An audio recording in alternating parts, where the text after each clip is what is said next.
Bharat guava का सबसे बड़ा producer, one of the largest producer है। सबसे पहले कहाँ ग्रो हो सकता है गुआवा? गुआवा क्रॉप आप जम्मू से लेके आप साउथ इंडिया तक कहीं भी किसी भी रीजन में कर सकते हैं। ज़्यादातर भारत में कहाँ पर होता है गुआवा? यूपी में बहुत ज़्यादा ये फैला था, उसके बाद ये एमपी में बहुत ज़्यादा लगा है। पंजाब में मैं जैसे हिसार सफ़ेदा, पंजाब सफ़ेदा ये भी लगती थी, ये भी अच्छी वैरायटीज़ हैं। आप गुआवा कहाँ बेचते हैं और कितने में बेचते हैं, कितना कमा पाते हैं? हमारा मैक्सिमम जो सेल है वो आज़ादपुर मंडी में ही हम लोग सेल कर रहे हैं उसको।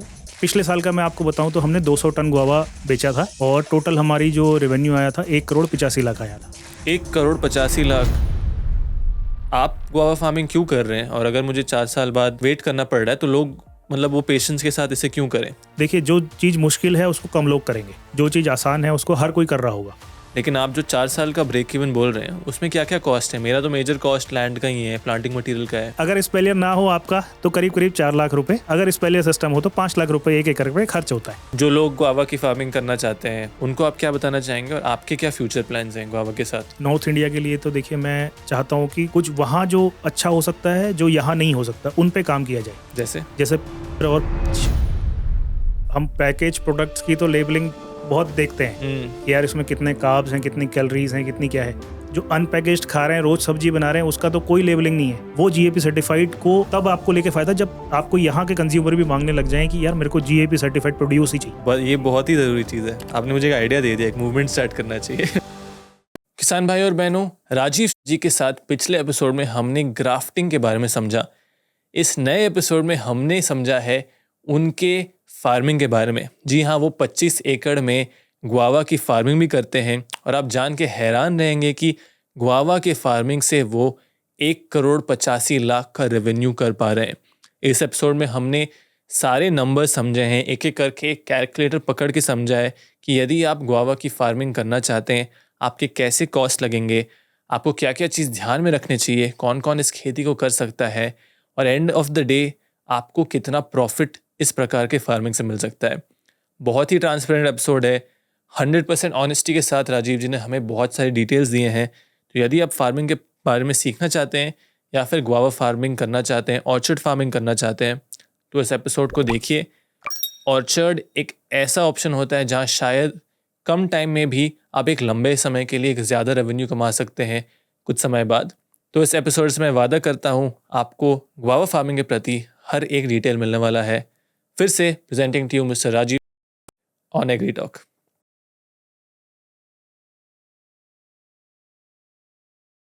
गुआवा फार्मिंग भी मतलब आप काफ़ी लार्ज स्केल पे करते हैं। हमने पिछले हफ्ते डिस्कस किया था आपके नर्सरी बिजनेस के बारे में, बट भारत गुआवा का सबसे बड़ा producer, one of the largest producer, at least मैंने इंडिया में पढ़ा। गुआवा फार्मिंग का आपका जर्नी कैसे स्टार्ट हुआ? इस पॉडकास्ट में हम पूरा गुआवा फार्मिंग के बारे में समझना चाहते हैं, क्योंकि ग्रीन हाउस वेजिटेबल्स के अलावा आई थिंक ऑर्चर्ड्स के बारे में ज़्यादा लोग बात नहीं करते हमारे देश में। तो आपकी एक्सपीरियंस, आपकी जर्नी इस क्रॉप में अभी तक कैसी रही है? अभिनव जी, मेरा एक्सपीरियंस गुआवा के साथ बहुत अच्छा रहा है।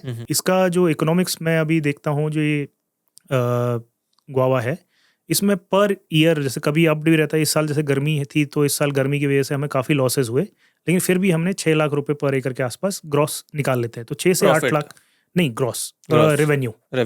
हाँ, तो इसमें हमारा 6 लाख अगर निकला है तो मान लीजिए 3 लाख खर्चा है, 3 लाख हमारा प्रॉफिट होता है। और वहीं हमारा अगर ये 9 लाख रुपए अगर कमाई होता है तो करीब 4-4.5 लाख रुपए हमारा खर्च हो जाता है और 4-4.5 लाख रुपए बच जाता है। तो 1:1 ऑन एवरेज अप्रॉक्सीमेटली इतना रहता है। अच्छे या बुरे सीजन दोनों में? अच्छे बुरे सीजन में। और अभी तक हमारा यही अप डाउन्स रहे हैं। और मेरे को ऑल ओवर मतलब हम अगर सारा इसका समरी लें तो ये बहुत अच्छी क्रॉप है। आने वाले टाइम पे भी ये फिजिबल रहेगी। हमारा जो सीज़न है, दरअसल जो हम सीज़न ले पाते हैं नॉर्थ इंडिया में, वो काफ़ी लोग नहीं ले पाते हैं गर्मी की वजह से या फिर कम पानी होने की वजह से, जिसकी वजह से हम ले पाते हैं। उस समय रेट्स बहुत अच्छे रहते हैं मंडी में। कहाँ कर रहे हैं आप गुआवा की फार्मिंग? हमारी ये है पंजाब में, नंगल डैम है। नंगल डैम से ये 27 किलोमीटर दूर है। समझ गया। तो जगह का नाम है कलवा, गांव का नाम है, और नूरपुर बेदी ब्लॉक में है और जिला रूपनगर। ज़्यादातर भारत में कहाँ पर होता है गुआवा, मतलब आप देखें तो? मेजरली तो देखिए जो गवर्नमेंट डाटाज में मिलता है ये यूपी से बहुत ज़्यादा पॉपुलर हुआ है। यूपी में लखनऊ 49 आपने वैरायटी देखा होगा, सुना होगा पहले, तो वहाँ यूपी में बहुत ज़्यादा ये फैला था। उसके बाद ये एमपी में बहुत ज़्यादा लगा है और पंजाब में मैं बहुत ज़्यादा श्योर तो नहीं हूँ, लेकिन अभी पिछले इससे पहले जो वैरायटीज़ लगती थी, जैसे हिसार सफ़ेदा, पंजाब सफ़ेदा, ये भी लगती थी, ये भी अच्छी वैरायटीज़ हैं, पर इनमें एक चीज़ नहीं है जो इस वैरायटी में है, वो है शेल्फ लाइफ। तो उसकी वजह से इनकी जो डिपेंडेंसी थी वो लोकल मंडियों पे ही थी, और हम ये वैरायटी लगाने के बाद लोकल मंडी पे डिपेंडेंट नहीं है।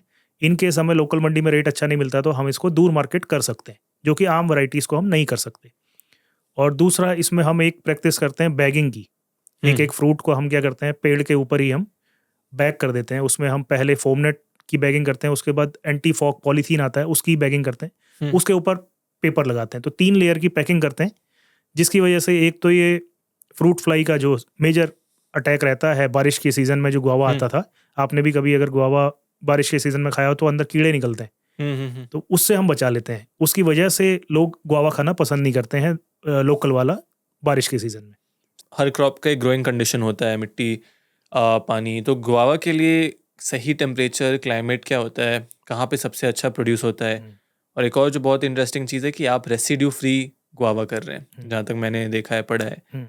सबसे पहले कहाँ ग्रो हो सकता है गुआवा, और दूसरा आप जो कर रहे हैं उसमें अलग क्या है? रेसिड्यू फ्री है, आप कैसे कर पा रहे हैं, और रेसिड्यू फ्री होता भी क्या है?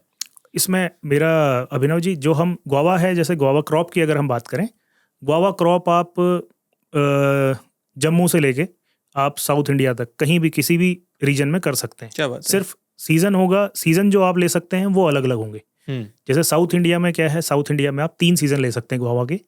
हम लोग वहाँ पे 2 ही सीज़न ले सकते हैं। इसमें क्या है, एक आता है अंबिया बहार, एक हस्त बहार, एक मृग बहार। अच्छा। ये 3 नाम दिए हुए हैं। जो बारिश के सीज़न में निकलेगा, जो हमें सबसे ज़्यादा पैसा देता है, वो अम्बे बहार है। वो हम नॉर्थ इंडिया में अच्छा ले सकते हैं। बाकी जो हस्त बहार है और मृग बहार है, वो सेंट्रल इंडिया और साउथ इंडिया के फार्मर जो हैं वो ज़्यादा ले सकते हैं। मतलब गुआवा क्रॉप सब जगह हो जाएगा, लेकिन जो सीज़न है वो अलग अलग रहेंगे, और उसके हिसाब से रेट भी अलग अलग रहेंगे। अभी तक सबसे ज़्यादा जो फैचिंग है, रेट फैचिंग जो बहार है, वो अम्बे बहार ही है, जो बारिश वाला सीज़न हम लोग लेते हैं। तो वो नॉर्थ इंडिया में हम काफ़ी अच्छा ले पा रहे हैं। अच्छा, तो ये 3 सीज़न के हिसाब से गुआवा का जो प्रोडक्शन है, हाँ, और यील्ड वेरी भी करता है।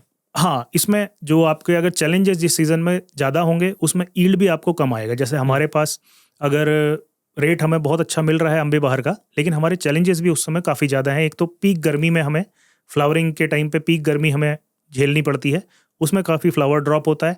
उसके बाद जो बारिशों के टाइम पे फंगल अटैक हैं, वो भी बहुत ज़्यादा होते हैं, उसकी वजह से क्रॉप लॉसेस भी ज़्यादा होते हैं हमारे। समझ गया। वहीं हस्त बहार और मृग बहार जो है, इसमें आपके कंपैरेटिवली कीड़े बीमारी कम आता है, आपके क्रॉप लॉसेस कम आता है, पर प्लांट जो यील्ड है वो ज़्यादा आता है, लेकिन प्राइसेस आपको कम मिलता है। क्रॉप साइकिल क्या होता है गुआवा का सर? कितने टाइम लगता है क्रॉप को? कब तक रहता है? फ्रूटिंग कब आता है मेरा? अगर प्लांट लगाने से लेके बात करेंगे, हम पहले शुरुआत से बात करते हैं। आपके पास एक प्लेन लैंड है, प्लेन लैंड को आपने एक बार टिलेज किया, टिलेज करने के लेवल करने के बाद आपने बेड्स बनाते हैं। इसमें बेड्स, आपको कोई भी फ्रूट क्रॉप आप लगाएं तो बेड्स जरूर बनाएं। मैंगो फार्मिंग की तरह सिमिलर, किसी भी ऑर्चर्ड पे आप ऑर्चर्ड जो भी करेंगे, आप सिर्फ बेड के ऊपर जरूर करिए। उसके 2 रीजंस जो मेरे को दिखते हैं बहुत अच्छे हैं।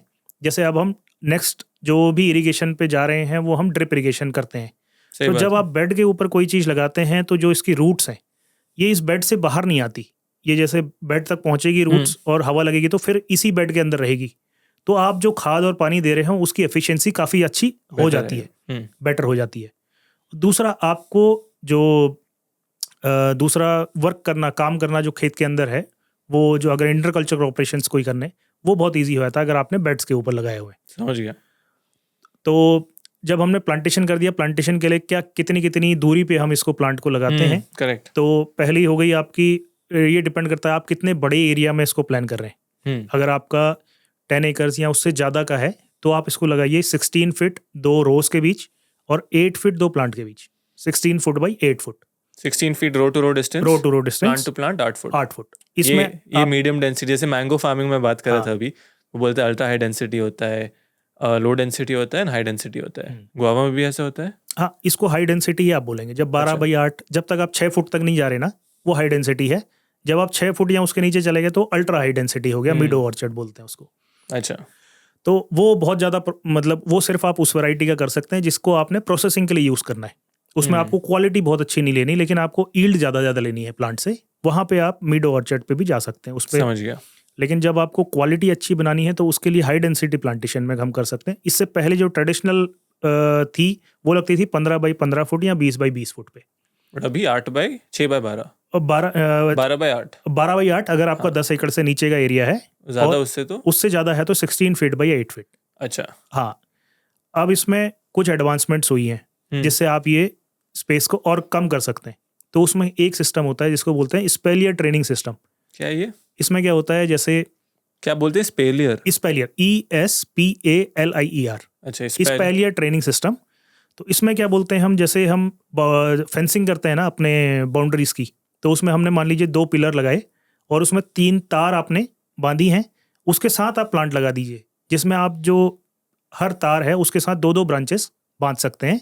इससे फ़ायदे क्या होते हैं कि एक तो प्लांट की जो हॉरिजॉन्टल ग्रोथ है वो काफ़ी कम हो जाती है, जिसकी वजह से उसको दोनों साइड की धूप अच्छी मिल रही है। जिस भी प्लांट में शेडो जितनी कम बनेगी उसमें कीड़े बीमारी उतना कम आएंगे। ये एक थंब रूल है। तो इससे आपकी एक तो शेडो प्लांट की बहुत कम बन रही है, दोनों तरफ से आपको धूप पड़ रही है, तो प्लांट में ए ग्रेड का जो फ्रूट है वो ज़्यादा लगता है।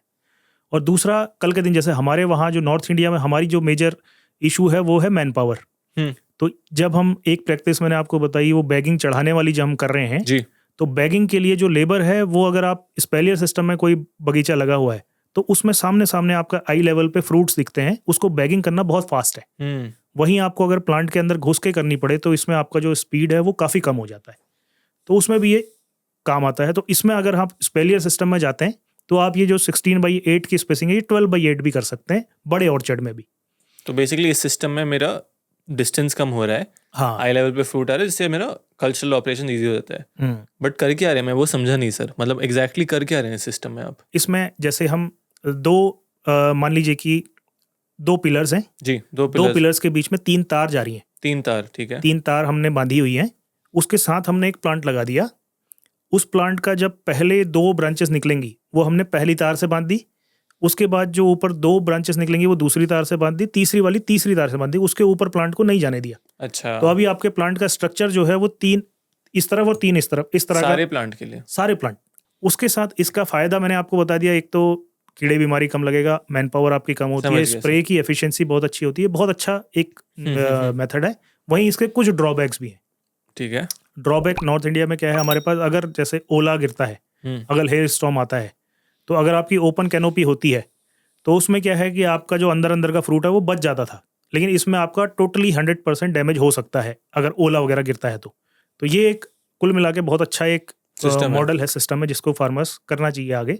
तो ये हम तो पहले सबसे पहले जो प्लांट टू प्लांट डिस्टेंस आपका 8 फीट बाय 12 फीट, और इसमें होता है कम हो जाता है, आप बोले। हाँ, कितना होता है इसमें, आपने बोला फिर से? नहीं, पहले लगाते थे 16 बाई 8 16 बाई 8, इसमें 12 बाई 8 4 फुट का आता है। इसमें 100 प्लांट पर एकड़ का आपको ज्यादा लगा सकते हैं। और उसमें कितने प्लांट लगते हैं टिपिकली? 450 प्लांट्स। अच्छा, और या 350 प्लांट, सॉरी। और यहाँ पे 450। 12 बाई 8 में आपके लगते हैं 450 प्लांट्स, और 10 बाई 8 अगर उससे भी कम करते हैं तो 550 प्लांट्स लग जाते हैं। समझ गया। फिर नेक्स्ट, उसके बाद मैंने प्लांटिंग लगा लिया, फिर मेरा फ्रूट आने में कितना टाइम रेडी लगता है? लगाने के बाद उसमें प्लांटिंग सीजन आपका डिपेंड करता है। जैसे हमारे वहाँ नॉर्थ में सबसे अच्छा प्लांटिंग सीजन है फेब मार्च का। फेब मार्च में यदि आप कोई प्लांट लगाते हैं तो इस फेब में आपने लगाया तो अगले अगस्त में आप पहला हार्वेस्ट ले सकते हैं। अगले अगस्त मतलब लगभग आप 18 मंथ्स में पहला हार्वेस्ट एक्सपेक्ट कर सकते हैं। 18 मंथ में जो पहला हार्वेस्ट आएगा वो आपका बहुत कम आएगा, पर प्लांट 2 kg 3 kg आप मान के चलिए, वो आपका एक सैंपल फ्रूटिंग आ जाता है। और उसके अगले साल आप एक फ्रूट और ले सकते हैं, तो आपका 4 साल होते होते आपका जो पुराना खर्चा है वो वापस आ जाता है। मतलब गुआवा फार्मिंग का जो ब्रेक इवन है हम बोले, तो वो हमारा 4 ईयर्स के बाद शुरू होता है। क्यों सर? लाइक जैसे 4 ईयर्स में क्या क्या क्यों लगता है? जैसे मैं समझ रहा हूँ मैंगो फार्मिंग में, जो मैं उससे कंपेयर कर रहा हूँ क्योंकि रिसेंटली उसके बारे में सीखा था कि जब क्रॉप नया होता है तो उससे सबसे पहले उत्पादन थोड़ा कम होगा, जब थोड़ा पुराना पेड़ होता है तब उसका उत्पादन बढ़ता है। हाँ।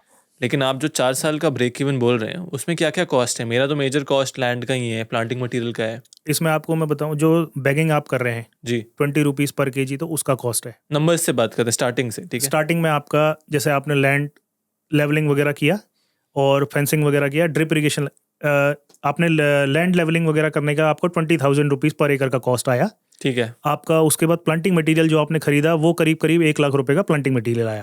पर एकड़ का बात कर रहे हैं हाँ। तो 1.2 लाख 1.2 लाख रुपीस ये आ गया।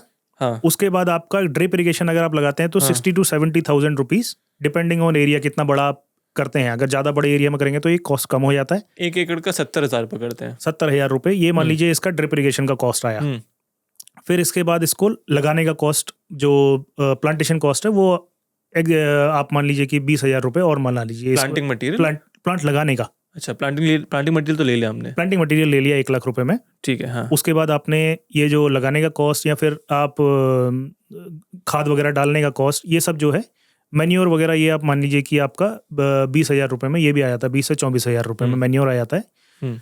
और इसके बाद आपने जब प्लांटेशन कर दिया, प्लांटेशन करने के बाद जो आपका टेक केयर करने के लिए आपको 2 मैन पावर लगेगी 5 एकर्स के लैंड में, ये सबसे लोएस्ट है। अच्छा, लेबर कम लगता है इसमें? लेबर आपको शुरुआत में कम लगेगा। हाँ, स्टार्टिंग में तो जब आपका हार्वेस्टिंग पे नहीं है बगीचा तो आपको 2 वर्कर्स अगर रखने पड़ते हैं तो एवरेज इनकी 20,000 रुपीज पर मंथ सैलरी होती है।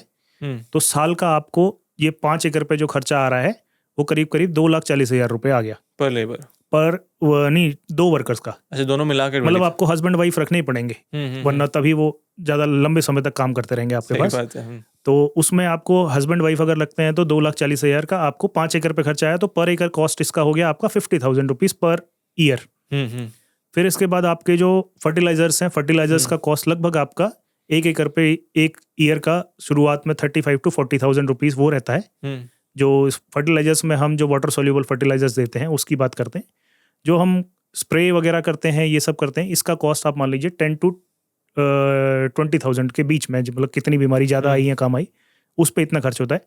और स्पेलियर सिस्टम जो हम बोल रहे थे, वो अगर पोल लगा के, तार लगा के उस तरह से हम करते हैं तो उसमें एडिशनल 1,10,000 या 1 लाख रुपए और आता है 1 एकड़ पे खर्चा। तो टोटल अगर करें तो इसका मतलब मेरे को जो हमने कैलकुलेट किया है, मेरा कैलकुलेटर रुक गया था बीच में तो मोटा मोटा इसमें अगर स्पेलियर ना हो आपका तो करीब 4 लाख रुपए, अगर स्पेलियर सिस्टम हो तो 5 लाख रुपए 1 एकड़ पे खर्च होता है पहली फ्रूटिंग आने तक। ये हमने 1 साल का कैलकुलेट किया, समझ गया। इसको आप 2 साल का कैलकुलेट कर लीजिए, और 2 साल में आपका 1 सीजन का बैगिंग भी ऐड होगा अभी। तो टोटल 2 साल में लगभग 10 लाख रुपए। हाँ, 2 साल में आपका नहीं, 2 साल में आपका ये 5 लाख रुपए। 2 साल में 5 लाख? हाँ, 2 साल में आपका 5 लाख रुपए पहली फ्रूटिंग तक ये आपकी जेब से खर्च होगा। फिर ये जो पहली फ्रूटिंग का पैसा है, इससे आप अगले साल का खर्चा चला सकते हैं। समझ गया। अगले साल में आपको जो ईल्ड बढ़ के आएगा, उससे आपका जो 4 लाख रुपया पीछे आपने खर्च किया है ये वापस होगा। तो इस प्रोसेस में आपको 4 साल लग जाता है। ये आप कम भी कर सकते हैं, ऐसा नहीं है इतना लगेगा ही लगेगा। ये मैं सिर्फ गुआवा की बात कर रहा हूँ। ठीक है, आप सेफ नंबर बताइए मुझे। 4 साल इतना तो लगेगा ही लगेगा। हाँ। अगर इसके बीच में आप इंटरक्रॉप लेते हैं, कोई वेजिटेबल्स आप ले लेते हैं, जिससे आप ये लेबर कॉस्ट निकाल लेते हैं, या फिर आप उससे एक्स्ट्रा इनकम अगर ले लेते हैं, तो ये आप जो पहली आपकी क्रॉप निकले वो 100% प्रॉफिट पे भी निकल सकती है। लेकिन इंटरक्रॉपिंग मैं बोलूंगा कि नहीं करनी चाहिए फार्मर्स को इतना ज्यादा। अगर कर रहे हो तो मतलब सही से करो, बैलेंस करके करो। हाँ, अगर कोई मैनेज कर पा रहा है, छोटी लैंड है अगर आपकी, फिर आप अच्छे से कर सकते हो। बड़ी लैंड में आपका जो क्रॉप फोकस है, मतलब आप उसकी जो फर्टिलाइजर रिक्वायरमेंट है वो अलग है, जो आपके गुआवा की है वो अलग है। लेकिन आप अभी जो छोटी क्रॉप है उसके हिसाब से फर्टिगेशन देंगे तो वो क्रॉप सफर करेगी हमारी गुआवा। 4 साल मुझे लग गए ब्रेक इवन करने में सर। हाँ। मतलब रफली, मतलब पर ईयर कॉस्ट मिला के मैं बोल रहा हूँ। 4 साल मुझे लग गया ब्रेक इवन करने में। फिर उसके बाद मेरा पर ईयर इनकम कितना हो सकता है? बट उसमें भी ऑपरेटिंग कॉस्ट रहेगा मेरा हर साल का। नहीं, इसमें आपका ऑपरेटिंग कॉस्ट आपके पास एक मान लीजिएगा, आपको हर साल आपको 1 एकड़ से मान लीजिए 10 टन आपको गुआवा निकलना है, तो आपने ये 4 लाख 4.5 लाख रुपए अलग रख लिया। ये हर साल आपको लगना ही लगना है उस खेत में, अगर 10 टन गुआवा लेना है तो ये आपका 4 साल में आपकी जेब से आपको और पैसा डालने की जरूरत नहीं पड़ेगी।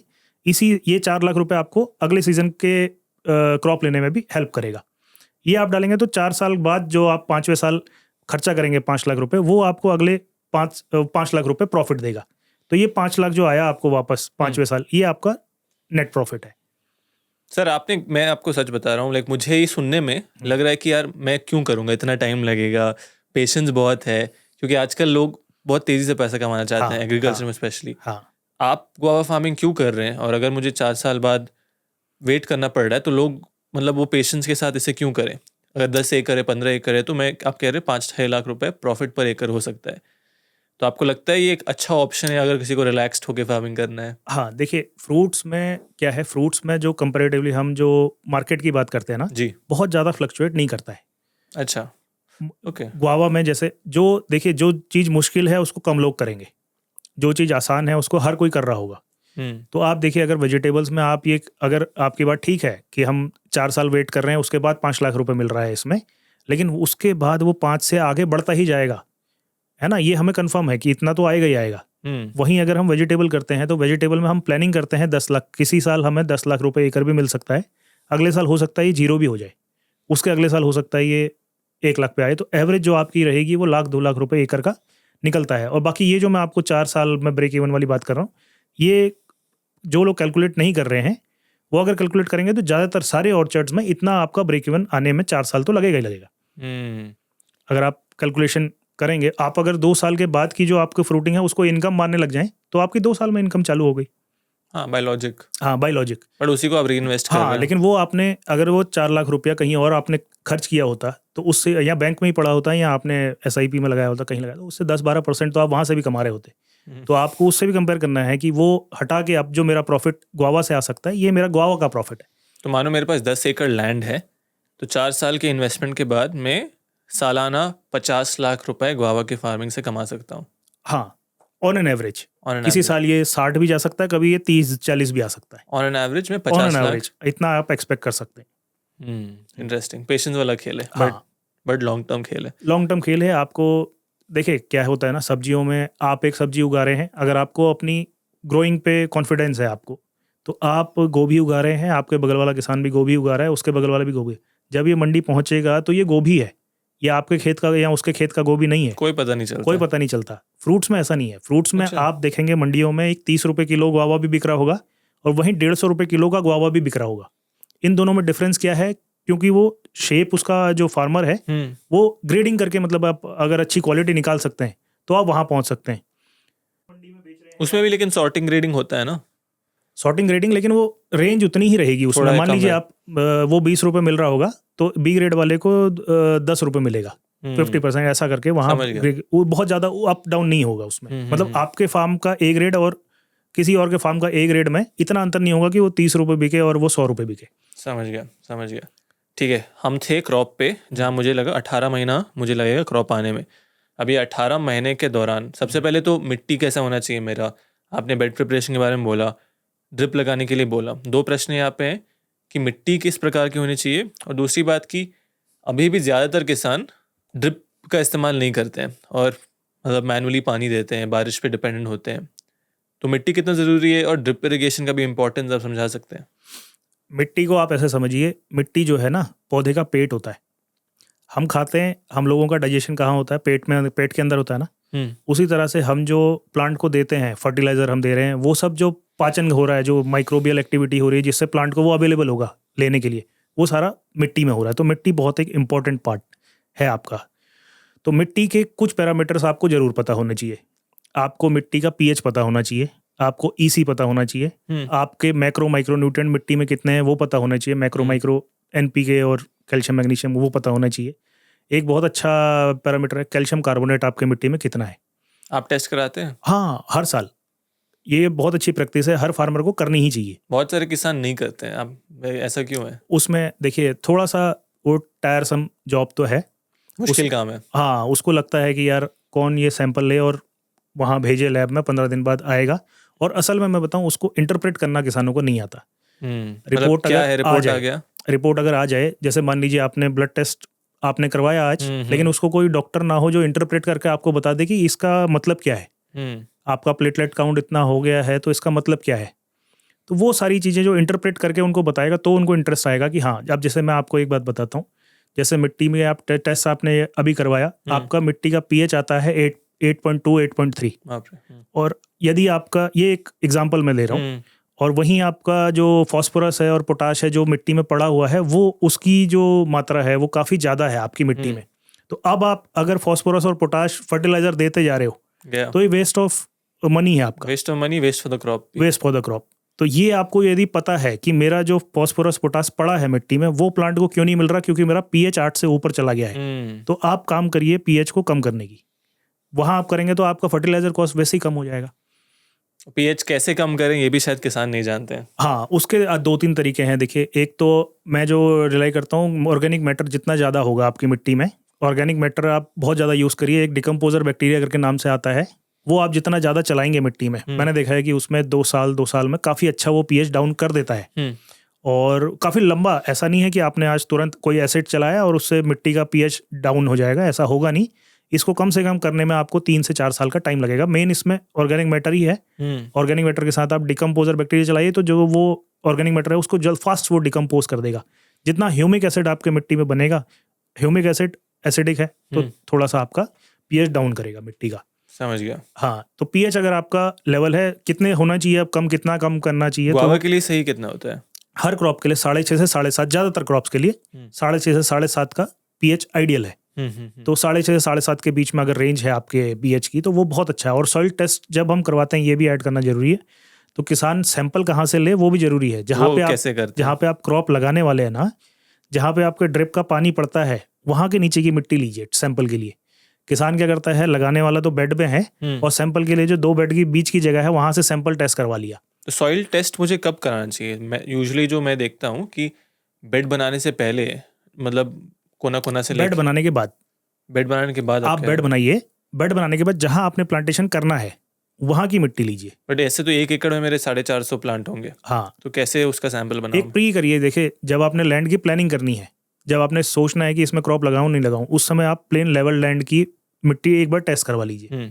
बाद में जब आपने उसमें टेस्ट करके क्रॉप लगा ली, फिर जब आपको हर साल वाली प्लानिंग करनी है, उसमें आपने जो पिछले साल खाद वगैरह दिया है वो जहाँ पे गिरा है, जैसे आप मान लीजिए कि ड्रिपर जहाँ पे आपका चला है वहीं पे खाद पानी गिरा है, उसके नीचे की मिट्टी लेके उसको टेस्ट करवाइए, ताकि आपको पता लगे कि वो जहाँ पे मैं खाद चला रहा हूँ उसमें कितना अभी सॉइल में बचा हुआ है और कितना प्लांट ने यूज किया है, और जो बचा है वो क्यों बच गया है। कहीं से भी एक सैंपल लेके चलेगा या नहीं? उसको रैंडम आपको, मतलब 1 एकड़ से आपको कम 10 जगह से तो लेना चाहिए सैंपल, फिर उसको मिक्स करके एक सैंपल बनाना चाहिए। पॉसिबल नहीं होता है कि सब जगह का टेस्ट लो। तो वो लोग देखते हैं कि क्रॉप का प्रोडक्शन कहाँ कम हो गया है। हाँ, सबसे पहले जाके वहाँ का मिट्टी लेके टेस्ट करा देते हैं। हाँ। तो ये भी एक अच्छा चीज़ है। अगर आपको लग रहा है कहीं उत्पादन कम आ रहा है, पर्टिकुलरली जाके वहाँ का टेस्टिंग कराइए और फिर वहाँ पे वो ऑर्गेनिक मैटर, वर्मी कंपोस्टिंग ज़्यादा करते हैं। बिल्कुल। तो मिट्टी में ये तो मैंडेटरी है कि आपको करना ही पड़ेगा। बिल्कुल, आप इसके बिना, मतलब आपको अगर पता ही ना हो कि मेरे को बीमारी क्या है तो आप इलाज क्या करेंगे? सही बात है। तो आपको बीमारी का पता तभी लगेगा जब आप कोई टेस्ट करवाएंगे। सही बात है। और फिर आप, दूसरा पॉइंट था ड्रिपर।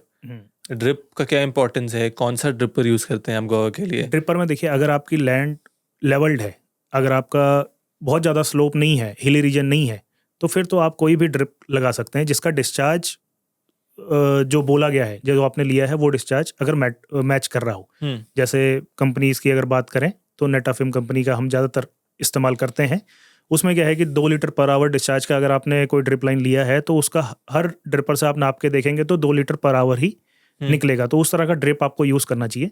और यदि आपका खेत ऊपर नीचे बहुत ज़्यादा है तो उस केस में प्रेशर कंपनसेटेड एक ड्रिप लाइन आती है, जिसका खासियत यह है कि जैसे आम ड्रिप लाइन जहाँ आप पानी बंद करेंगे ना, तो उसमें क्या होगा, ऊपर का जो खेत है वहाँ तो पानी बंद हो जाएगा, लेकिन नीचे के जो खेत है वहाँ पानी गिरता रहता है स्लोप की वजह से वहाँ पानी निकलता रहेगा। तो वहाँ की जो क्रॉप है उसकी ग्रोथ थोड़ी फास्ट हो जाएगी या डाउन हो जाएगी ज़्यादा पानी खड़े होने की वजह से, और मतलब आपका इवन नहीं दिखेगा खेत। उसके लिए आप प्रेशर कंपनसेटेड यूज़ करिए। प्रेशर कंपनसेटेड वो होता है कि जैसे ही आपने मोटर बंद की तो सारे ड्रिपर एक साथ बंद हो जाएंगे और ये सारे 1 kg प्रेशर के बाद ही ओपन होंगे। तो ड्रिपर में भी देखिए काफ़ी एडवांसमेंट्स हुई हैं। मैं तो कहता हूँ कि किसी भी तरह की ड्रिप लाइन लगा के पहले शुरुआत करिए। अगर आप फ्लड में हैं तो लेवल अप करके पहले तो ड्रिप इरिगेशन कीजिए। क्या लाभ क्या देखा है आपने गोवा में ड्रिप के? बहुत ज़्यादा लाभ हैं। देखिए, एक तो पानी की जो खपत है, मैं आपको दोनों का कंपैरिजन बताता हूँ। मेरा एक गोवा जो है वो खुले खेत में, खुले पानी में लगा हुआ है, एक है जो ड्रिप इरिगेशन पे लगा हुआ है। खुले खेत में पानी लगाने का मेरे को कितना मोटर चलाना पड़ता है? मेरे को कम से कम वो 4 घंटा 5 घंटा अगर चलाऊंगा तब जाके मेरा वो 1 एकड़ पानी लगेगा। तो ये जो 4 घंटे का इलेक्ट्रिसिटी कॉस्ट आपका एक्स्ट्रा लगा, भले ही हमारे वहाँ पंजाब में फ्री है बिजली अभी, लेकिन अगर जहाँ बिल आते हैं इसके तो ये 4 घंटे का आपका लगा। बाकी एक वर्कर की जो 4 एकड़ का इन्वॉल्वमेंट है वो वहीं रहेगा, क्योंकि वो उसके साथ साथ नाली बनाएगा, पानी कहाँ जा रहा है उसके साथ खड़ा रहना पड़ेगा उसको। सही बात है। दूसरा, एक सबसे बड़ा रिस्क, जब आप फ्लड में पानी लगा रहे हो तो इसमें एक बीमारी आती है, जैसे निमेटोड एक प्रॉब्लम है गोवा में, एक विल्ट एक प्रॉब्लम है। तो अगर वो एक प्लांट पे है और वो खुला पानी जहाँ जहाँ गया तो वो बहुत फास्ट आपका पूरे खेत में फैल जाएगा। वहीं उसका ड्रिप इरिगेशन अगर मैं यूज़ करता हूँ तो ड्रिप इरिगेशन में अब इसमें वो भी हम कैलकुलेट करेंगे 4 घंटे 5 घंटे पानी चलने के बाद वो मोटर ने कितना पानी आगे फेंका होगा जो वेस्ट हो गया। जितना प्लांट को मिला वो तो ठीक, जो बेड के बीच में गया वो मेरा वेस्टेज है। और पानी का भी वेस्टेज, पानी भी एक रिसोर्स है। तो ड्रिप इरिगेशन में हम काम करते हैं तो ड्रिप इरिगेशन में एक तो 90% हम पानी की बचत कर रहे हैं। दूसरा हमारा 4-5 घंटा 1 एकड़ का था, अब मैं 5 एकड़ का जो खेत है उसको 1 घंटे में इरिगेट कर सकता हूँ। और तीसरा इसमें मैं खाद भी घोल के दे सकता हूँ और मेरी जो बीमारी है वो भी दूसरे पेड़ों में नहीं फैलेगी। समझ गया। तो इसका काफ़ी बेनिफिट है। एक कैलकुलेशन आप ये भी कर सकते हो कि मेरे प्लांट को किस समय कितने पानी की जरूरत है, वो भी आप रेगुलेट इसी से कर सकते हो, ड्रिप इरिगेशन की वजह से। ऑर्चर्ड जो किसान कर रहा है उसको ड्रिप इरिगेशन इस्तेमाल करना ही चाहिए। मैं ऑर्चर्ड, वेजिटेबल, फ्लावर, जो भी किसान जो भी खेती करना चाहते हैं आज के दिन, यहाँ तक कि आप तो टिम्बर भी जो करते हैं, टिम्बर में भी आपको ड्रिप इरिगेशन ही इस्तेमाल करिए, क्योंकि पानी जो है पानी की बचत करिए। पानी में आप अगर थोड़ा बहुत क्वालिटी आपका ख़राब भी है पानी का, वो भी आप ड्रिप इरिगेशन से इस्तेमाल कर सकते हैं। फ्लड इरिगेशन में अगर पानी का क्वालिटी ख़राब है तो बहुत जल्दी आपकी मिट्टी ख़राब कर देगा। समझ गया। फिर कहाँ थे हम? मल्चिंग हो गया, ड्रिप इरिगेशन हो गया, फिर मेरा क्रॉप भी हो गया, फिर हार्वेस्ट आने लगा मेरे 18 महीने बाद। 18 महीने के बाद आपका हार्वेस्ट आएगा। बीच में छोटे बहुत आपका ट्रेनिंग प्रूनिंग का जो ऑपरेशंस होंगे ये रहेंगे। ये तो आपके जो 2 वर्कर्स आपने रखे हैं ना 5 एकड़ पे, इनको आप ट्रेन कर देंगे तो रोज के जो काम होते हैं जैसे पानी लगाना, ये प्रूनिंग वगैरह करना, ये सारा ये संभाल लेंगे इसको। फिर उसके बाद पहली बैगिंग का समय आएगा आपका 18 महीने के आसपास, जब आपको फ्रूट आएंगे और फ्रूट को आपने वो लिफाफा चढ़ाना होगा जो हमने बात की थी। उसमें आपको एक्स्ट्रा लेबर लेने की जरूरत पड़ेगी, बाहर से लेबर आपको लानी पड़ेगी। अभी एक जो वर्कर है वो एक दिन में मैक्सिमम 400 से 500 बैग लगा देता है। तो उस हिसाब से आपका क्रॉप कितना आ रहा है, जैसे पर प्लांट अगर आपको 10 फ्रूट आ रहे हैं, 500 प्लांट लगे हुए हैं, तो 5000 अगर फ्रूट हैं तो आपको 10 दिन में कवर करना है, फिर तो एक आदमी से कवर हो जाएगा। यदि जल्दी करना है, मतलब 5-7 दिन में करना है, ये हमने कम से कम यील्ड लिया, इससे ज़्यादा ही आता है, जैसे 50 फ्रूट्स आ गया या 100 फ्रूट्स आ गया, तो उसमें क्या है कि आपका जो एक्स्ट्रा मैन पावर है उसका कॉस्ट बढ़ेगा। वो उस पर डिपेंड करता है कि यील्ड कितनी है।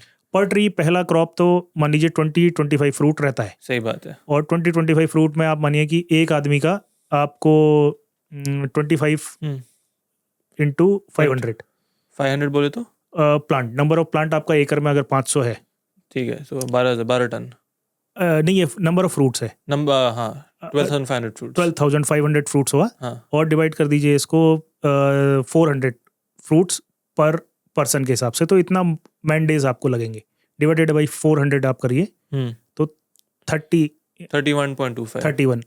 तो 31 मैन डेज आपको लगेंगे। या तो 3 आदमी 10 दिन के लिए या 10 आदमी 3 दिन के लिए आपको एक्स्ट्रा लेने पड़ेंगे। तो ये आपका उस समय मैन पावर पे एक्स्ट्रा लेबर कॉस्ट बढ़ेगा।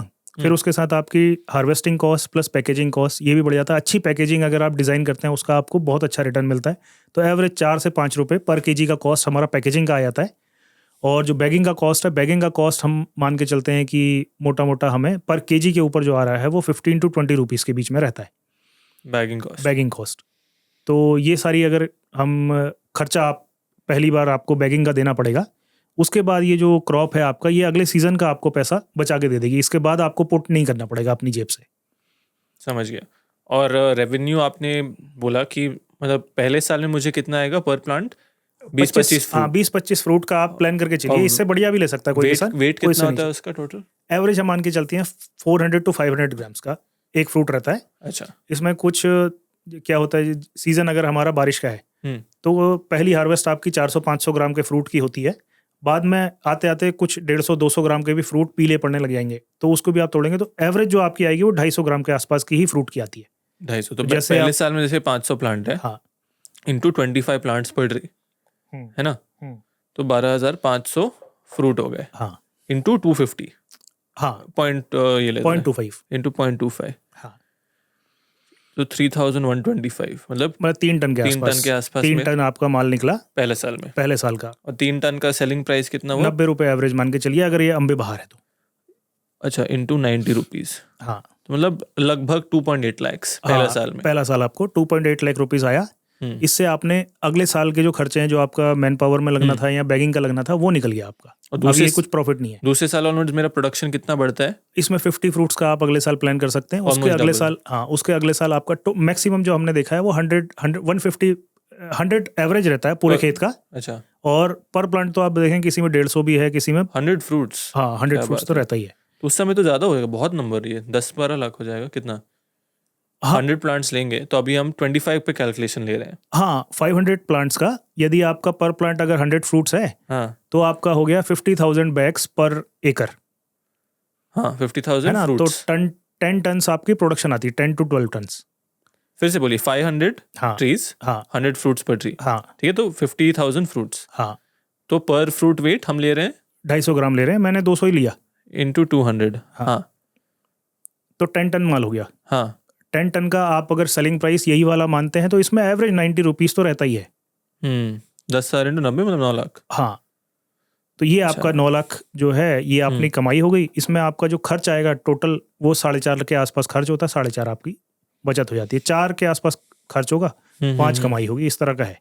समझ गया। और इसके ऑनवर्ड्स आपका जो प्रोडक्शन है वो हो सकता है 120-150 तक चला जाए। मौसम के ऊपर है, अगर मौसम अच्छा साथ दे गया तो 150 फ्रूट्स की एवरेज भी आ सकती है। अगर मौसम खराब रहा तो आपकी 60-80 की भी रह सकती है। मेजर चैलेंज जो मैं देख रहा हूँ सबसे पहले मौसम का। पेस्ट और डिजीज भी बहुत आते हैं इसमें, लेकिन वो कंट्रोलेबल है। अगर अच्छी टेक्निकल नॉलेज है आपको, वो आप बचा सकते हो उससे, ऐसा कुछ नहीं है। पेस्टिसाइड ज्यादा स्प्रे होता है इसमें, क्योंकि सर जो आप रेसिड्यू फ्री बोल रहे थे। हाँ, उसमें देखिए रेसिड्यू फ्री में हमने एक ही बार टेस्ट करवाया है, बार बार नहीं टेस्ट करवाया है। उसके पीछे लॉजिक क्या है मैं आपको बताता हूँ।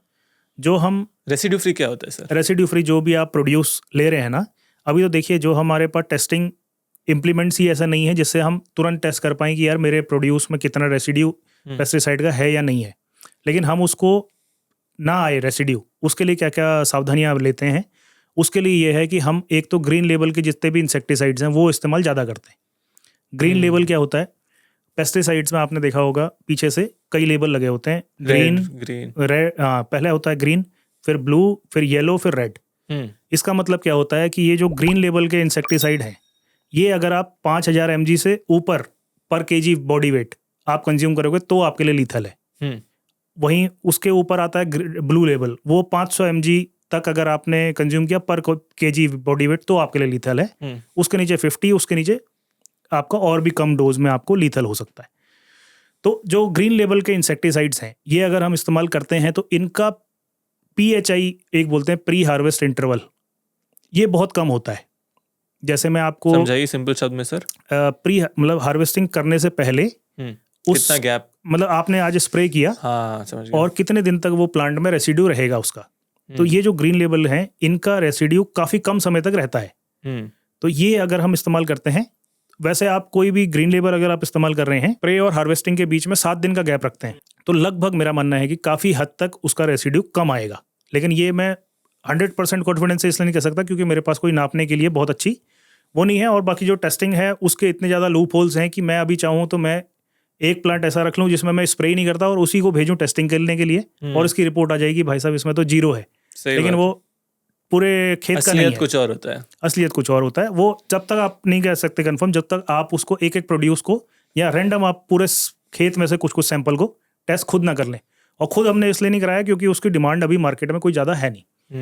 क्योंकि डिमांड अगर, जैसे मैं आपको पहले भी हम डिस्कस कर रहे थे कि कोई ऐसा डिवाइस अभी जैसे US में एक बनाया है, वो अगर इतना कॉमन हो जाए कि हर कोई अपने प्रोड्यूस का टेस्ट कर सके पेस्टिसाइड लेवल क्या है, तो वो वही डिमांड करेगा फार्मर से भी कि हम जो खा रहे हैं मेरे को तो पेस्टिसाइड फ्री वाला ही चाहिए, ये वाला मैं माल नहीं खरीदूंगी। तो किसान भी अवेयर होगा कि यार मुझे ये कम कैसे करना है, फिर वो उसके ऊपर दिमाग लगाना शुरू करेगा। 3 चीज़, सबसे पहले तो रेसिड्यू फ्री ऑर्गेनिक से अलग होता है। हाँ। आप पेस्टिसाइड का इस्तेमाल कर रहे हैं लेकिन वो पेस्टिसाइड का रेसिड्यू आपके फ्रूट पे नहीं आ रहा है। आप कैसे ये कर रहे हैं? आप ग्रीन लेबल पेस्टिसाइड का यूज़ कर रहे हैं जिसमें जो डोजेज होता है वो कम होता है, और जो प्री हार्वेस्ट इंटरवल है यानी कि स्प्रे करने के टाइम से लेकर के हार्वेस्टिंग के टाइम के बीच में गैप ज़्यादा रखते हैं और ताकि फ्रूट में वो रेसिड्यू नहीं आए। और जब भी हमारे कीड़े और बीमारी कुछ होते हैं ना, उनको कंट्रोल करने के लिए एक सही समय होता है। यदि आपकी टेक्निकल नॉलेज अच्छी है तो आपको उसी समय पता लग जाएगा कि ये बीमारी आने का समय है। उस समय यदि आपने स्प्रे कर दिया तो आपको दोबारा स्प्रे नहीं करने पड़ेंगे। अभी क्या है, आउट ऑफ फियर जो है किसान ना, बहुत ज़्यादा स्प्रेस कर रहा है। जैसे आप मानिए मैं सोर्स ऑफ इनकम मेरी ये 5 एकड़ पे ही मैं डिपेंडेंट हूँ और मैं रिस्क लेना नहीं चाहता कि यार इसमें कोई भी अगर बीमारी आ जाए या कोई वो आ जाए तो मैं अगले साल क्या करूँगा। प्रिकॉशनरी है तो वो भले ही वो उसको ज़रूरत है 3 स्प्रेस की या 4 स्प्रेस की, वो हर 5 दिन में एक स्प्रे करता रहेगा।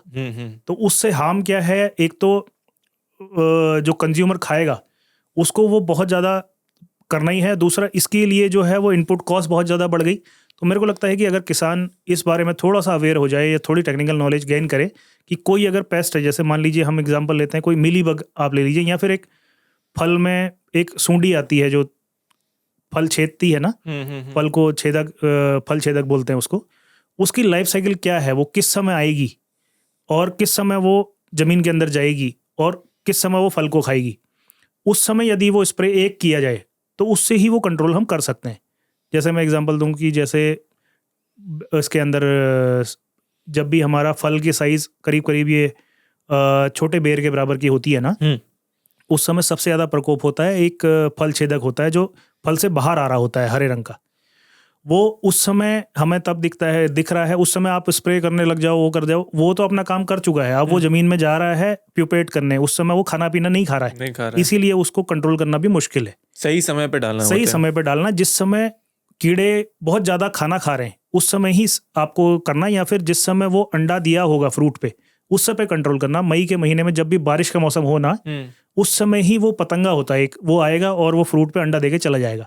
आपने उस समय स्प्रे नहीं किया लेकिन वो तो अंदर अंदर खा रहा है उसको।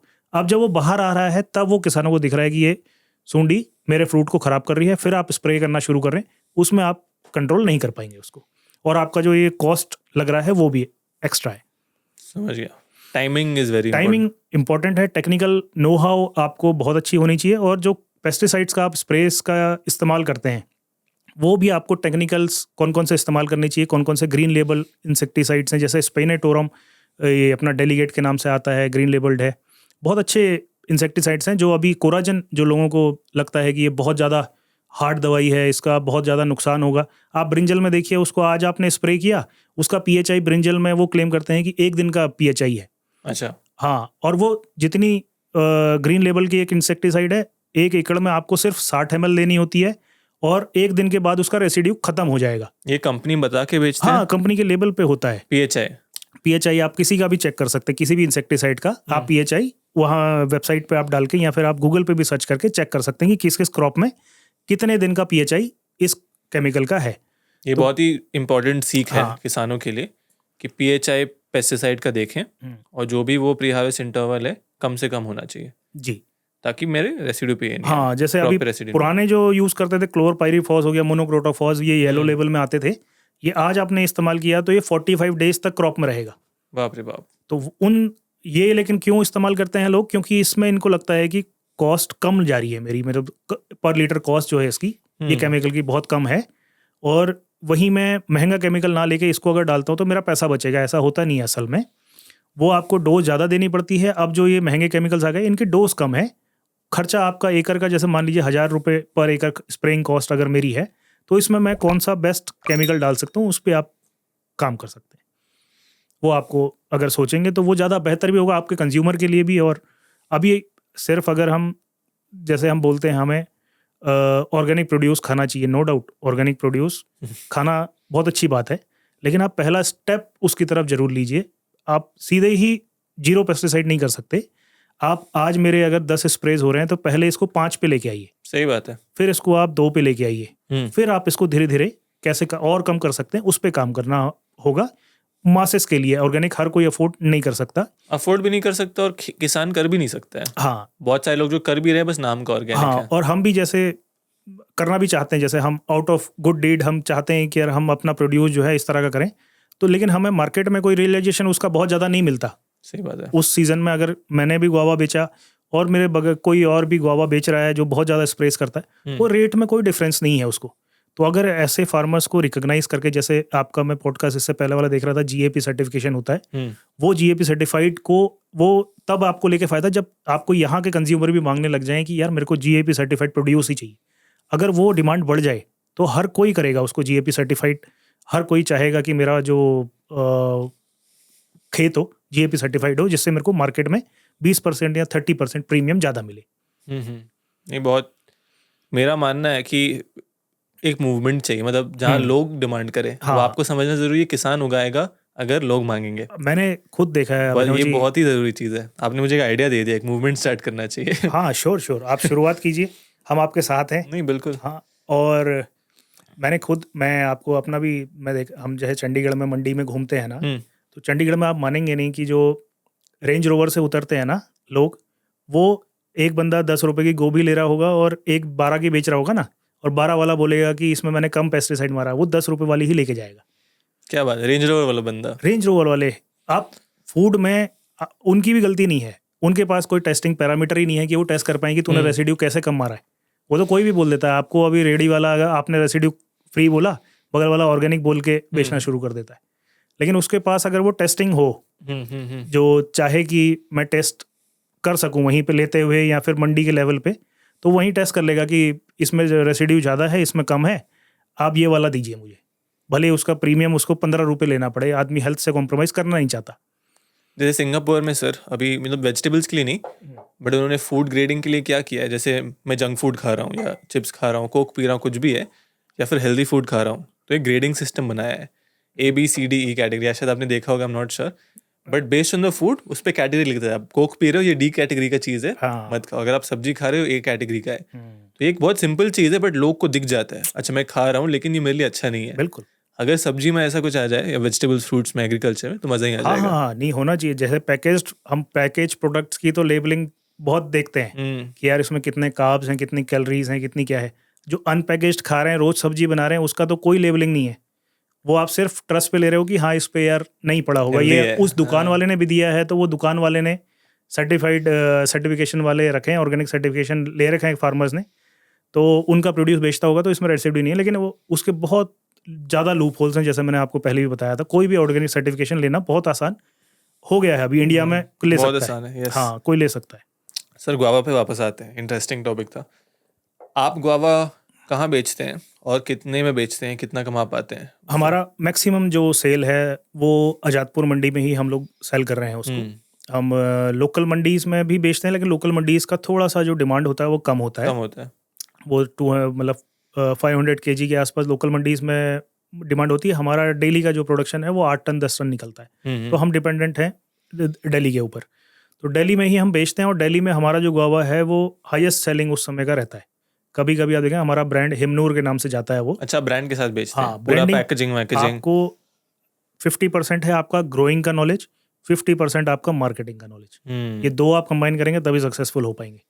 आपने अगर कोई ब्राउन डब्बे में चीज़ बेच दी ना, तो पता है लेने वाले के, आप खुद भी आप सोचिए, अगर कोई ब्राउन डब्बे में आ रही है चीज़, तो मैं वो चीज़ नहीं लूँगा, क्योंकि मेरे को भी पता है कि वो मालिक अपना नाम क्यों नहीं लिखना चाह रहा इस पे। माल अच्छा नहीं होगा। हाँ, माल अच्छा नहीं होगा, ये उनकी एक परसेप्शन है।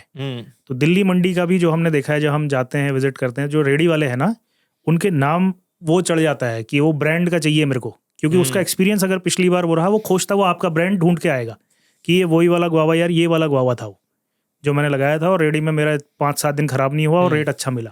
क्या नाम है आपके ब्रांड का? हिमनूर। हिमनूर। हाँ, हिमनूर के नाम से हमने बनाया था। और एक अभी ब्रांड बनाया है सब्जियों का, डॉक्टर्स पिक के नाम से, जिसमें मैं और जो मेरे नर्सरी के पार्टनर हैं वो भी हैं। डॉक्टर्स पिक मतलब उसमें जो पार्टनर्स हैं वो डॉक्टर्स हैं, उनका तोड़ा हुआ डॉक्टर्स पिक। समझ गया। और गुआवा से आपका कितना मतलब अर्निंग हो पाता है? आप कितना पुराना है आपका गुआवा प्लांट? अभी 2019 में मैंने लगाया था। 5 साल हो गए? 5 साल हो गए ये वाला, और उससे पुराना वाला जो मैंने लीज पे लिया था वो लगाया 2 साल का लिया था। लेकिन वो अभी छोड़ दिया है उसको, तो वो लैंड सेल आउट हो गया है। अब ये वाला जो है ये 25 एकड़ का गुआवा है, और 2019 में हमने लगाया था। अभी 2000 ब्रेक इवन हो गया? हाँ, अभी इसमें ब्रेक इवन हो गया। इस साल हमने प्रॉफिट निकाला है। अच्छा, क्या आपके रेवेन्यूज और प्रॉफिट्स हो पाते हैं? इस साल का, पिछले साल का मैं आपको बताऊं तो हमने 200 टन गुआवा बेचा था, और टोटल हमारी जो रेवेन्यू आया था 1,85,00,000 आया था। 1,85,00,000? हाँ, लेकिन उतना ज़्यादा नहीं है। नहीं है ना, इससे भी ऊपर जा सकता है अगर हम उस पर और थोड़ी मेहनत करें। हम एक्सपेक्ट कर रहे थे कि 300 टन जा सकता है, लेकिन कुछ वो मौसम की मार भी हो सकती है, कुछ हमारा जो लैंड है वो भी। और बाकी मैं बोलता हूँ कि एक फार्मर की भी ना एक लिमिट होती है, कितना एकरेज वो संभाल सकता है। अच्छा, आप 25 एकड़ कर रहे हैं? हाँ, नंबर्स इसका बैठा है सर। हाँ, 25 एकड़ मतलब 1 एकड़ में 500 प्लांट। हाँ, तो 25 गुना 500 मतलब 12,500 पेड़ हैं आपके पास। 12,000 अभी एग्जिस्टिंग है। ठीक है, चलो 12,000 पेड़ हैं आपके पास। हाँ। फिर 12,000 पेड़ से आपका एवरेज पर प्लांट का अगर हमने निकाला पर तो tree। करीब करीब ये 20-25 किलो आएगा, लेकिन आप कैलकुलेट करिए, मैंने किया नहीं है इसका। 200 टन डिवाइडेड बाई 12,000।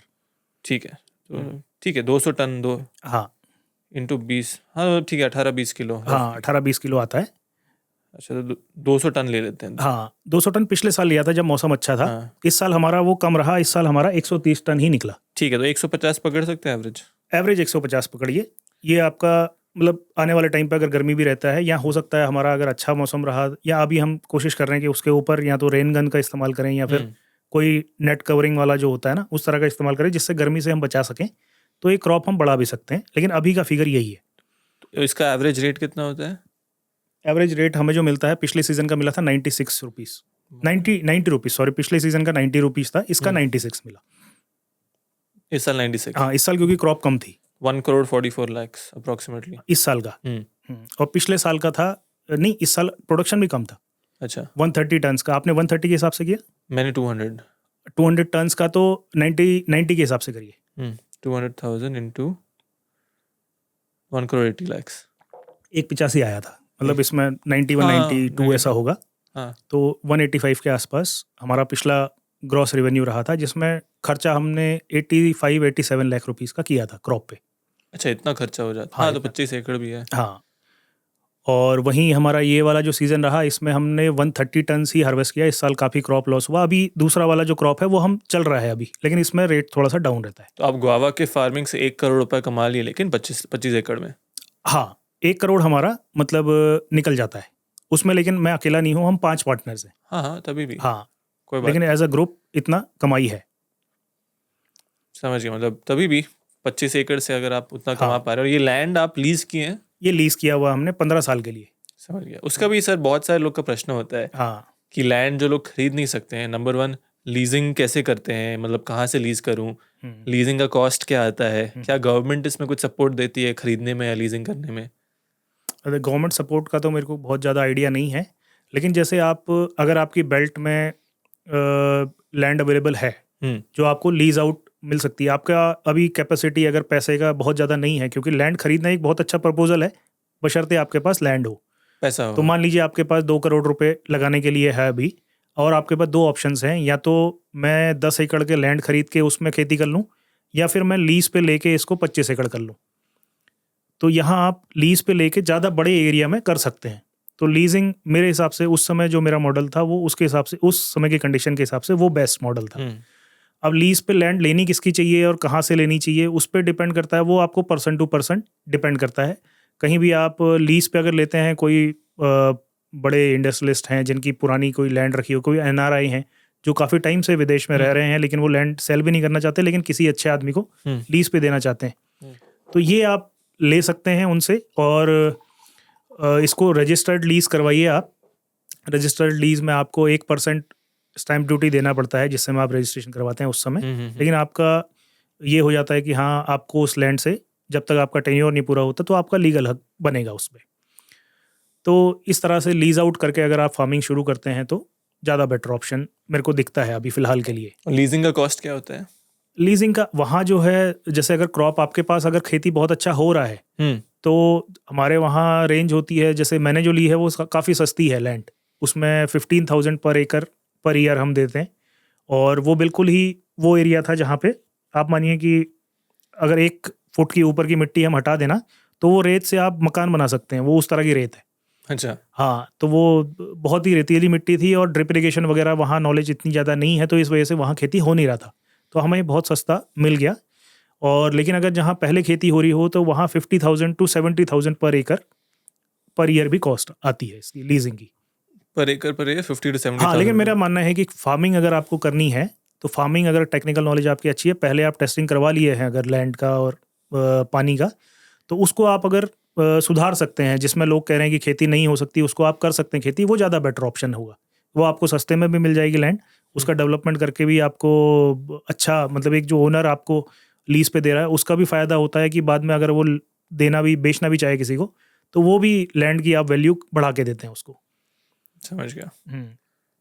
गुआवा पे सर जो आखिरी पॉइंट में वो जो ब्रांडिंग, जैसे फारूकी जी से भी मेजर वही बात हुआ था कि ब्रांडिंग पैकेजिंग के ऊपर, तो क्या आपको लगता है आज के डेट में जो भी किसान इसमें आ रहे हैं उनको ब्रांडिंग पैकेजिंग करना ही चाहिए मैंडेटरी? आपको देखिए, ब्रांड एक ऐसा नाम रखना ब्रांड का जो आपके कस्टमर कौन है, आपके कस्टमर है रेडी वाले, जो रेडी वाले वहाँ खरीदते हैं आजादपुर में ना, वो आपके मेन कस्टमर है, क्योंकि आपका बॉक्स तो उनके पास खुल जाता है, बाकी जो कस्टमर खरीद रहा है उसको तो पता भी नहीं लगता है कि इसका गुआवा है। तो आपके जो कस्टमर हैं वो हैं जो रेडी वाले वहाँ से खरीदते हैं, या मंडी वाले, मंडी से जो खरीद रहे हैं, होलसेलर से जो रिटेलर खरीदते हैं, उन रिटेलर को आपका ब्रांड पता होना जरूरी है। अब उन रिटेलर के दिमाग में वो ब्रांड याद रहना चाहिए। अब कोई बहुत ही टफ आपने टंग ट्विस्टर सा नाम रख दिया तो उनको वो भी याद नहीं रहेगा। बहुत सिंपल नाम रखिए जो लोगों के तुरंत दिमाग में जैसे हमने हिमनूर लिखा है तो नूरपुर बेदी ब्लॉक में है और हिमाचल के फुटहिल में है तो हिमनूर कर दिया। तो इस तरह से आप अपने ब्रांड का नाम भी रख सकते हैं जो लोगों को तुरंत याद रहे। और उसमें पैकेजिंग आप किस तरह की डिज़ाइन करते हैं, उसमें 5 प्लाई का बॉक्स इस्तेमाल करिए। 3 प्लाई का बॉक्स, ऐसा मतलब बॉक्स ऐसा हो कि आप लॉन्ग ट्रांसपोर्टेशन में पिचके ना। अगर पिचकेगा आप तो प्रोड्यूस डैमेज होगा, जो आगे लेने वाला है उसको भी तकलीफ है आगे। तो अच्छी मटेरियल का यूज़ करिए। और एवरेज जो अच्छा जो बॉक्स बनता है वो 40-45 रुपीज़ के आसपास बनता है 10 kg का। तो इतना आप इन्वेस्ट जरूर करिए और इसका रिटर्न आपको बहुत अच्छा देखने को मिलेगा। समझ गया। लोग इसको ये 4 रुपये बचाने के चक्कर में वो उनका 20 रुपीज़ 30 रुपीज़ का नुकसान हो जाता है। मन समझ गया। एक और जो चीज़ आपने पहले मेंशन किया था, 2 प्रश्न है। गुआवा फार्मिंग अगर मुझे करना है, वैरायटी सिलेक्शन, जैसे मैं वैरायटी सोचता हूँ, टेक्निकली नहीं सोचता हूँ। मैं सोचता हूँ कि मैंने मार्केट में हार्ड अमरूद खाया, जो हार्ड होता है थोड़ा, एक सॉफ्ट अमरूद खाया वाइट कलर का, और एक पिंक वाला भी होता है। हाँ। मुझे पर्सनली सॉफ्ट अमरूद ज़्यादा पसंद है, वो हार्ड अमरूद उतना पसंद नहीं है। पर बहुत सारे अलग अलग वैरायटी होते हैं। और आपने जो बोला कि वैरायटीज़ के शेल्फ लाइफ भी अलग होते हैं। कौन सा वैरायटी सबसे अच्छा मार्केट में चल रहा है, क्या वैरायटी आप कर रहे हैं, क्या वैरायटी मैं कर सकता हूँ अगर मुझे? देखिए, मेरा एक्सपीरियंस तो, क्योंकि VNR BE ही मैंने खेती किया है, तो VNR BE एक वैरायटी है जो बहुत अच्छा देती है खाने के लिए। आपको अगर उगाना हो खुद के खाने के लिए तो आप सॉफ्ट वाला गुआवा लगाइए, वो आपको खाने में बहुत अच्छा लगेगा। लेकिन अगर जहाँ आपको पैसा कमाना है वहाँ आप ये VNR BE लगाइए। वो हार्ड है, वो हार्ड है। जो आगे होता क्या है हमसे, जब मैं इसकी मार्केट हम चेक भी कर रहे थे कि जैसे यहाँ से हमसे अगस्त में माल जब हमारा टूटता है तो कौन दे रहा होगा इसका 300 रुपीज़ पर kg, ये भी हम क्वेश्चन करते हैं अपने को। अगर हमसे ये 130-150 जा रहा है तो कौन लोग हैं जो इसको 300-400 रुपीज़ kg खरीद रहे होंगे।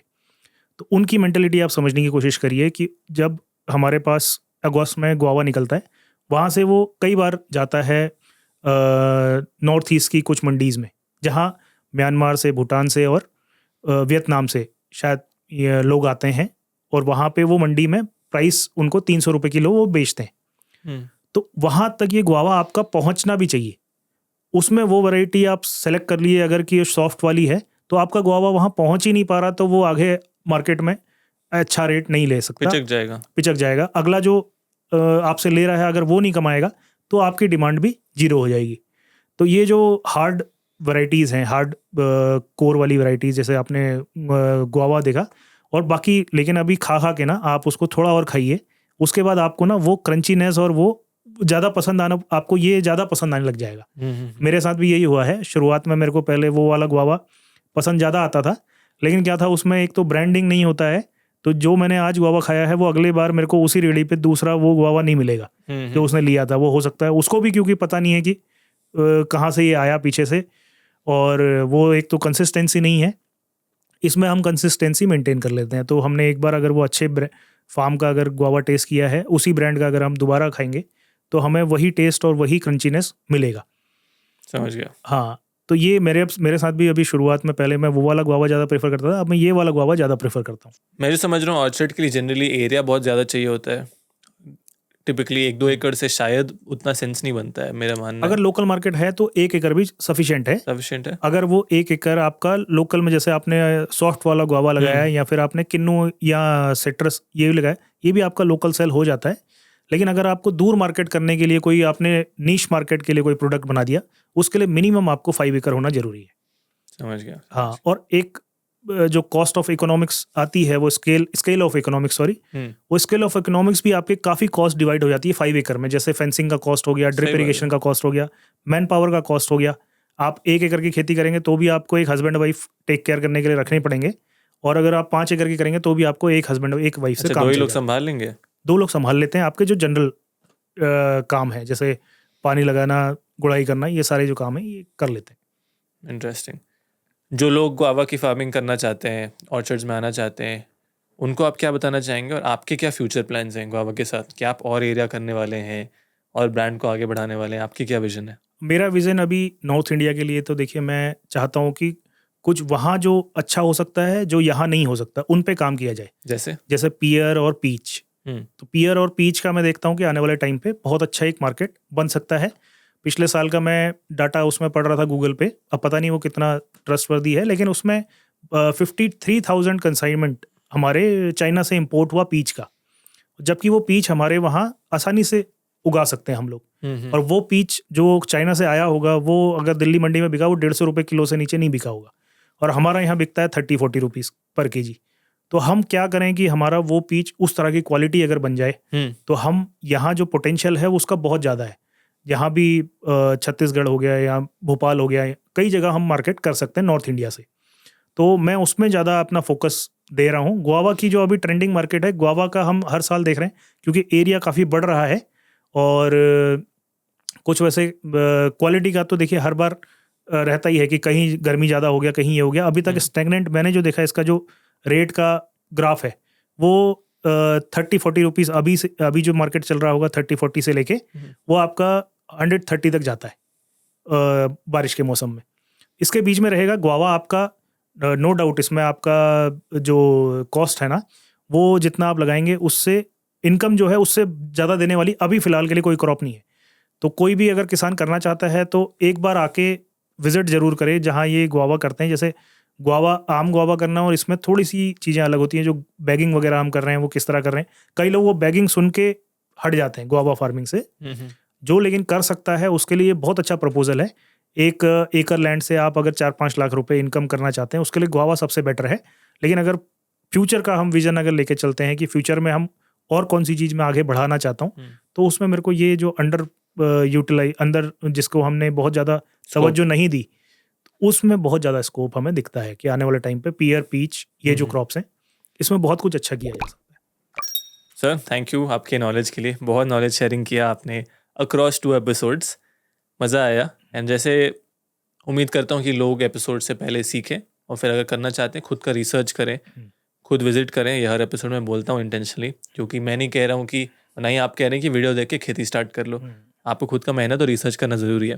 थैंक यू आपके टाइम के लिए सर, एंड डेफिनेटली आगे मिलते हैं। Thank you so much Abhinav ji, आपने इनवाइट किया मुझे। मैं आपके पॉडकास्ट काफ़ी कार में लगा के काफ़ी सुनता था, तो अब मैं वेट कर रहा हूँ कि कब मैं अपनी आवाज़ खुद सुनूंगा। जल्द। तो मुझे वो अच्छा लगेगा यदि मैं इतने बड़े प्लेटफॉर्म पे अपने आप को प्रेजेंट कर पाया। जी। और मैं सोचता हूँ कि मैंने जो भी बातें कही हों वो बहुत ज़्यादा ज्ञानी टाइप ना साउंड कर रहा हूँ। नहीं, ऑनेस्टी था सर। हर साल वो जो आपका लर्निंग होता है ना, अगले साल आपको लगेगा यार इस साल मैं जो सोचता था वो कितना छोटा था, अब मैं कितना ज़्यादा सोचता हूँ। हर साल ये अपग्रेड होता रहेगा, लेकिन फ़िलहाल की लर्निंग के हिसाब से मैंने इतना किया है। और मैं आपको भी बधाई देता हूँ। इस तरह आप पॉडकास्ट करते रहिए। हमारे एग्रीकल्चर फील्ड में ये बहुत ज़्यादा ज़रूरी है। इससे काफ़ी लोगों का नॉलेज शेयरिंग भी होता है। जी। और हमें भी कई चीज़ें आपके पॉडकास्ट से नई पता लगती रहती हैं। तो ये आप करते रहिएगा, इसको आगे और बढ़ाइए। आपको शुभकामनाएं। Thank you sir, thank you so much.